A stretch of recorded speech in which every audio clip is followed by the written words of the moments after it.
उत्तर प्रदेश के मुख्यमंत्री योगी आदित्यनाथ ने गाजियाबाद में कार्यक्रम में विपक्षी नेता राहुल गांधी और सपा नेता अखिलेश यादव पर जमकर निशाना साधा। मुख्यमंत्री ने राहुल और अखिलेश पर तंज कसते हुए कहा कि दो लड़कों की जोड़ी उत्तर प्रदेश को गुमराह करने के लिए आई है। दोनों ने किसी का भला नहीं किया, सिर्फ लूट की है। योगी ने आगे कहा कि इन दोनों ने जनता की शक्ति का दुरुपयोग किया है, जैसे भस्मासुर ने वरदान में मिली शक्ति का दुरुपयोग किया था। कांग्रेस सरकार राम सेतु तोड़ने का काम कर रही थी और अयोध्या में राम मंदिर के निर्माण में भी बाधा बन रही थी। योगी यही नहीं रुके, उन्होंने आगे कहा कि कांग्रेस की सरकार में कश्मीर में आतंकवाद पनप रहा था। सपा भी उसी नक्शे कदम पर चल रही थी। उत्तर प्रदेश में सपा शासन में गुंडागर्दी, दंगे और अराजकता चरम पर पहुंच गई थी। सपा सरकार तो माफिया के सामने नाक तक रगड़ती थी। सपा के अंदर औरंगजेब की आत्मा घुस चुकी है और अब यह धर्मचारियों को माफिया कह रहे हैं। समाजवादी पार्टी तो ये माफिया और अपराधियों के सामने, दुर्दांत माफिया और अपराधियों के सामने नाक रगड़ते थे और अपने संस्कार के अनुरूप धर्माचार्यों को ये माफिया बोलते हैं।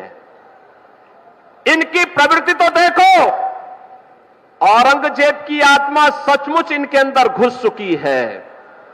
औरंगजेब की आत्मा इस कदर घुस चुकी है कि भारत की धर्म और संस्कृति के प्रतीक धर्माचार्यों को ये माफिया कहते हैं और जो संगठित अपराध में लिप्त थे, भूमाफिया, वन माफिया, पशु माफिया या संगठित अपराध में संलिप्त माफिया को के सामने ये लोग घुटना टेक करके नाक रगड़ने का काम करते थे।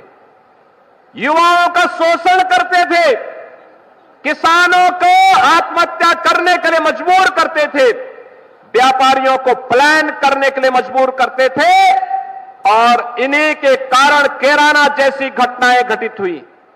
कैराना से व्यापारियों को, हिंदुओं को प्लान करना पड़ा था, कांधला से प्लान करना पड़ा था।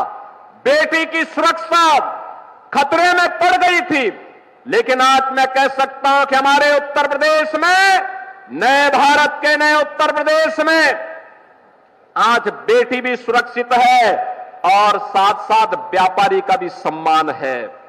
युवाओं के लिए रोजगार है तो साथ साथ किसान भी आत्मसम्मान के साथ आगे बढ़ने का काम कर रहा है।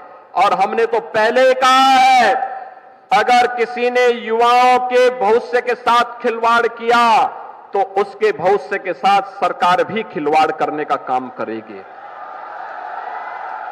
अगर किसी ने युवाओं के सपने